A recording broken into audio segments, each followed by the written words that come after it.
1954 میں KCR صاحب پیدا ہوئے، جنہوں نے تلنگانہ واپس کیا لا کر تلنگانہ میں امن قائم کیا۔ اعوذ باللہ من الشیطان الرجیم، بسم اللہ الرحمن الرحیم۔ آج ایک انتخابی جلسے میں ریاست تلنگانہ کے ہوم منسٹر نے ایک ایسا بیان دیا جو سمجھے کہ اسلامی روح اور ایمان کے خلاف بیان دیا۔ ایسا لگتا ہے کہ تلنگانہ کے ہوم منسٹر کے روحانی اور مذہبی پیشوا ریاست کے چیف منسٹر شری چندر شیکھر راؤ کو انہوں نے بنا لیا ہے۔ اسلام سے، اسلامی تاریخ سے، مسلمانوں سے دور کا بھی ان کا اب کوئی تعلق نظر نہیں آتا۔ مسلمانان تلنگانہ کو اس بیان پر جو ہوم منسٹر نے ایک انتخابی جلسے میں دیا ہے اس پر غور و فکر کرنے کی ضرورت ہے۔ انہوں نے بیان میں یہ کہا، نعوذ باللہ من ذالک، سیدنا عمر بن خطاب جو خلفائے راشدین میں دوسرے خلیفہ ہیں، ان کی انصاف پروری کا ذکر کرتے ہوئے انہوں نے کہا کہ حضرت عمر کے بعد اگر کوئی انصاف کرنے والا حکمراں ہے تو وہ 1954 میں چندر شیکھر راؤ پیدا ہوئے۔ تو یہ بیان انتہائی قابل مذمت اور ایمان کے حساب سے قابل گرفت ہے۔ حضرت عمر سے کسی کو ملانا، حضرت عمر کی شخصیت اور حضرت عمر کے ایمان کا سمجھیے کہ تقابل کسی اور سے کرنا اور انصاف کی بات کسی اور سے ملا دینا، یہ مسلمان کا نہ شیوا ہے نہ اس کا ایمان ہے۔ یاد رکھیے کہ سیدنا عمر بن خطاب رضی اللہ تعالی عنہ کے تعلق سے رسول کریم صلی اللہ علیہ وسلم نے فرمایا تھا، لا نبی بعدی، میرے بعد کوئی نبی نہیں ہے، اور اگر میرے بعد نبوت کا سلسلہ جاری رہتا تو عمر نبی ہوتے۔ تو حضرت عمر کا یہ مقام، حضرت عمر کا یہ مرتبہ تھا، اور پھر عشق رسول میں حضرت عمر کا یہ مقام تھا کہ جب حضرت عمر کو اطلاع ملی کہ اللہ کے رسول صلی اللہ علیہ وسلم دنیا سے رخصت ہو گئے ہیں، اب دنیا میں موجود نہیں ہے، تو آپ نے تلوار نکال لی تھی کہ کوئی یہ کہے کہ محمد صلی اللہ علیہ وسلم اب نہیں رہے تو میں اس کی گردن اڑا دوں گا۔ تو یہ عشق کے سمجھیے کہ مناظر تھے۔ اور پھر حضرت عمر نے 2 سپر پاور کو شکست دی تھی۔ اس زمانے کے یہ سپر پاور قیصر و کسریٰ تھے، جن کی دنیا میں طوطی بولتی تھی۔ وہ حضرت عمر نے ان دونوں سپر پاور کو شکست دی۔ حضرت عمر کی ٹھوکروں میں قیصر و کسریٰ کے تخت و تاج آ کر پڑ گئے تھے۔ اور پھر یہ انصاف کی بات کر رہے ہیں تو اتنا عظیم الشان خلیفہ جب چلتا تو سمجھیے نہ اس کی کوئی سیکیورٹی ہوتی، نہ اس کے رہنے کے لیے کوئی بڑا محل تھا، پیون زدہ لباس پہنا ہوا وہ تنہا سمجھیے کہ پھرتا اور گھومتا تھا۔ کیا آج کے حکمراں یا پھر خلفائے راشدین کے بعد کوئی ایسا پیدا ہوا ہے؟ صرف ایک عمر بن عبدالعزیز کا دور ہے جو سمجھیے کہ وہ خلفائے راشدین کے دور کی یاد مسلمانوں کو دلایا کوئی 500 سال کے بعد۔ تو خلفائے راشدین کا انصاف اور خلفائے راشدین کے دور کا تقابل آج کے یہ جھوٹ مکار اور دغاباز حکمراں جو مسجد کو گراتے ہیں تو کہتے ہیں کہ مسجد پر ڈبری گرنے سے ایک حصہ شہید ہوا ہے، یہ ایسے حکمراں ہیں اور انصاف کی بات کر رہے ہیں۔ 9.5 سال میں کون سا انصاف مسلمانوں کے ساتھ کیا گیا؟ میں نے کل ہی اپنی پریس کانفرنس میں گنا چکا ہوں کہ کتنا زبان کی پابندی چیف منسٹر نے کی اور کتنا انصاف مسلمانوں کے ساتھ کیا گیا۔ یاد رکھیے کہ خلفائے راشدین ہمارے لیے ایک نمونہ حیات ہے، اور خلفائے راشدین کے عظمت اور ان کی شان میں ذرہ برابر بھی گستاخی، چاہے وہ حضرت ابوبکر ہو، حضرت عمر ہو، حضرت عثمان ہو اور علی شیر خدا ہو، ہم برداشت نہیں کر سکتے، اور نہ صحابہ اکرام کی شان میں کوئی گستاخی ہم برداشت کر سکتے۔ یہ ایک نئے بلبل نکل گئے ہیں، ہاں، اقتدار کا نشہ یا دنیا کی چاہت ان کو اتنی سمجھیے کہ پیدا ہو گئی ہے کہ حضرت عمر میں اور آج کے چیف منسٹر میں ان کو کوئی سمجھیے کہ تمیز سمجھ میں نہیں آ رہی ہے کہ انصاف کے لیے حضرت عمر کے بعد دنیا میں صرف یہی ایک حکمراں آیا، نعوذ باللہ من ذالک۔ نہ انہوں نے مغلیہ سلطنت کو پڑھا، نہ غلامان خاندان کی حکومتوں کو انہوں نے پڑھا، نہ دنیا کی تاریخ سے یہ واقف ہیں کہ انصاف کے کیسے کیسے پرچم مسلمانوں نے دنیا میں کھولے ہیں۔ لیکن اس کے باوجود بھی حضرت عمر بن خطاب کے انصاف کے الف کی 7 طبق میں بھی اگر چلے جائیں تو اس کی ایک گرد کے برابر بھی آج کے دور کے حکمراں نہیں ہو سکتے۔ لیکن ایمان کو اس طرح سے سر بازار بیچا جا رہا ہے، اس طرح سے اقتدار کی لالچ ان کو ستا رہی ہے، اس طرح سے لوگوں کو سمجھیے کہ صاحب اپنے روحانی اور سمجھیے کہ مذہبی امام جس کو یہ مان لیے ہیں ان کی تعریف میں اس طرح کے پل باندھ رہے ہیں، یہ تو غلو کی کیفیت سے بھی آگے نکل جانے والی بات ہے۔ یعنی محبت کا جو غلو ہے وہ غلو کی کیفیت سے بھی آپ آگے نکل گئے۔ مسلمانان تلنگانہ ہی نہیں بلکہ ہندوستان کا ہر مسلمان ہوم منسٹر کے اس بیان کی شدید مذمت کرتا ہے اور ان کو معافی چاہنے کی بات کرتا ہے۔ میں یہاں کوئی سیاسی بات نہیں کروں گا کہ کس کو اکھاڑ پھینکنا ہے اور کس کو رکھنا ہے، کیسے غلاموں کو پیدا کیا ہے یہاں کا چیف منسٹر، مسلمان اس کا اندازہ لگا لے۔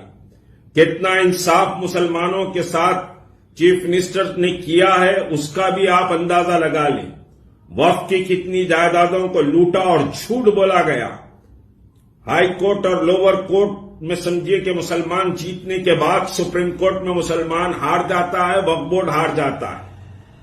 سیکریٹریٹ کی مساجد گرائی جاتی ہیں، وقف بورڈ کی زمینوں پر ہے۔ یہ انصاف پرور حکمران، کیا انصاف؟ 11 یونیورسٹیز میں سے ایک وائس چانسلر نہیں بنا سکے، لیکن انصاف پرور حکمران۔ حضرت عمر کی بات تو کیا سمجھاؤں ان بدبختوں کو، ان کمزرفوں کو کہ یہ حضرت عمر سے تقابل کرنے بیٹھ گئے۔ مسلمان ان کو معاف نہیں کرے گا اس جرم میں۔ اور پھر اس کے ساتھ جتنے ٹی آر ایس میں اس وقت مسلمان ہیں وہ مسلمانوں میں ایمان کی ذری بھی رمق ہے تو ہوم منسٹر کے اس بیان کی وہ شدید مذمت کرے۔ ہوم منسٹر کے اس بیان کے تعلق سے اپنے ایمان کے تقاضے کے مطابق اپنی زبان کو کھولیں اور اس پر احتجاج کریں کہ سیدنا عمر بن خطاب کا مقام، زمین تھر تھراتی تھی، زلزلہ آنے کو رہتا تھا، سیدنا عمر بن خطاب اپنا کوڑلا نکال کر زمین پر مار کر کہتے کہ اے زمین، تجھ پر عمر جیسا انصاف پسند حکمراں حکومت کر رہا ہے، تو لوگوں کو تکلیف کیوں دینا چاہتی ہے؟ دریاؤں میں طوفان اور طغیانی آتی، حضرت عمر کی چٹھی اس میں نام کی ڈال دی جاتی تو وہ طغیانیاں وہ رک جاتی۔ یہ عمر کا جلال اور یہ عمر کی روحانیت، یہ عمر کا رضی اللہ تعالی عنہ ان کے ایمان کا مرتبہ اور ان کے ایمان کا مقام تھا۔ 11.5 سال سیدنا عمر بن خطاب کا دور رہا۔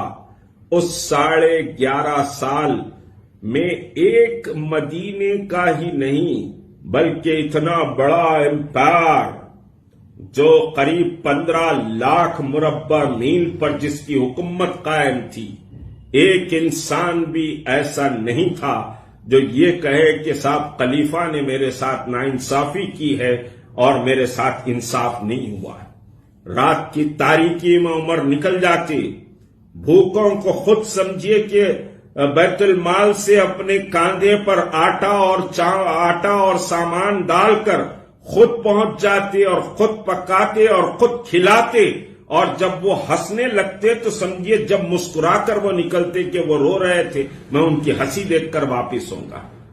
کیا اس طرح کے کوئی حکمراں دنیا میں پیش ہوئے؟ عبادت گاہوں کی بات کہوں تو شمشاباد کی مسجد، شامیر پیٹ کی مسجد، ایک خانہ مسجد، یہی ہوم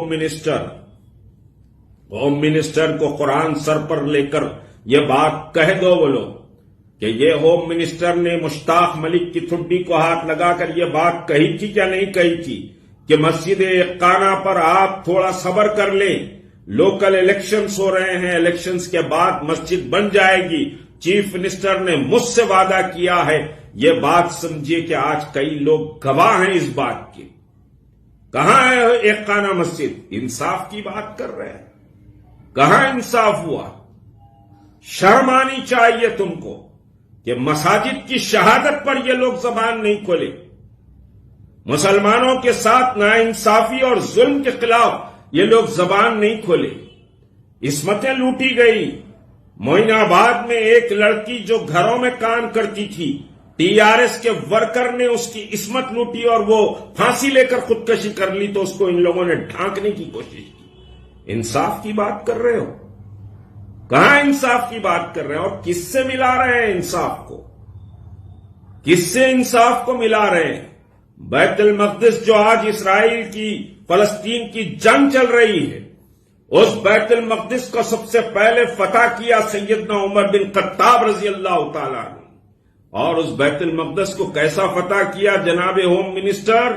ذرا تاریخ پڑھ لیجئے کہ ایک اونٹ پر ایک غلام کو لے کر آپ پہنچے، جبکہ سارا شہر اور شہر کے پورے پوپ اور پادری آپ کے استقبال کے لیے تھے۔ مسلمانوں کے 3 محاذوں پر کمانڈر تھے، سیدنا عمر بن خطاب کا استقبال کرنے پہنچے۔ اکیلے سیدنا عمر بن خطاب مدینے سے فلسطین سمجھیے بیت المقدس کو یروشلم کو پہنچے، اور ان کمانڈر میں سے ایک نے یہ کہا، امیر المومنین سارا شہر آپ کے استقبال کے لیے ہے، آپ یہ پیوند زدہ کپڑے پہنے ہوئے شہر میں داخل ہو رہے ہیں۔ تو سیدنا عمر بن خطاب نے کہا، تم سمجھتے ہو کہ تمہاری تلواریں اور تمہاری قوت ہمیں فتوحات دے رہی ہیں، یہ محمد رسول اللہ کی غلامی کا نتیجہ ہے کہ ہم فتح یاب ہو رہے ہیں۔ جناب ہوم منسٹر، ذرا اللہ کے رسول کی غلامی کیا چیز ہوتی ہے ذرا ایمان کا سبق پڑھ لیجئے۔ آپ کے والد محترم بڑے مذہبی آدمی تھے، بابو میاں بہت مذہبی آدمی تھے۔ خالی سمجھیے کہ آپ نماز اگر پڑھ لیتے ہیں تو آپ کی نماز سے ایمان مکمل نہیں ہوگا۔ ایمان تو یہ قلب سے مکمل ہوگا کہ اللہ کی طاقت وحدہ لا شریک لہ کو مان لیجئے۔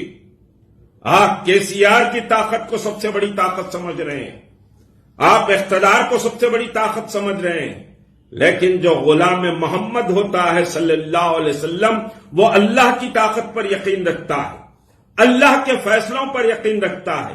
چاپلوسی کی انتہا ہو گئی، انتہا آپ نے کر دی کہ ایمان کو خطرے میں ڈال دیا آپ نے۔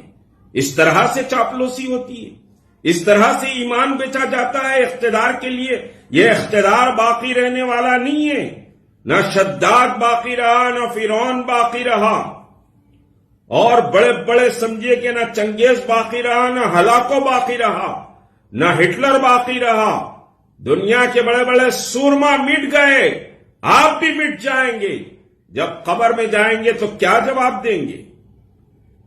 آپ سیدنا عمر بن خطاب سے چیف منسٹر کو ملاتے۔ میں پھر ایک بار کہہ رہا ہوں، زیادہ اس مسئلے پر بات نہیں کروں گا، ایک بار پھر سمجھیے کہ TRS کے مسلمانوں سے میں کہہ رہا ہوں، تم میں اگر ایمانی جرت اور حرارت ہے، اگر تم میں مسلمانیت ہے تو اس ہوم منسٹر کے خلاف احتجاج کرو. تم اپنے ایمان کا سودا مت کرو. دینے والا اللہ کی ذات ہے. عزت بھی ملے گی وہیں سے ملے گی. وَتُعِزُّ مَن تَشَاءُ وَتُذِلُّ مَن تَشَاءُ بِيَدِكَ الْخَيْرُ. کہ اللہ ہی عزت دیتا ہے اور اللہ ہی ذلت دیتا ہے.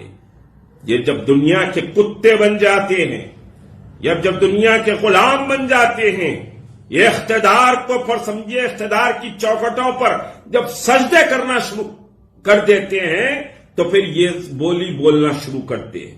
نہ یہ ادھر کے رہیں گے نہ ادھر کے رہیں گے. نہ خدائی ملا نہ وصال صنم.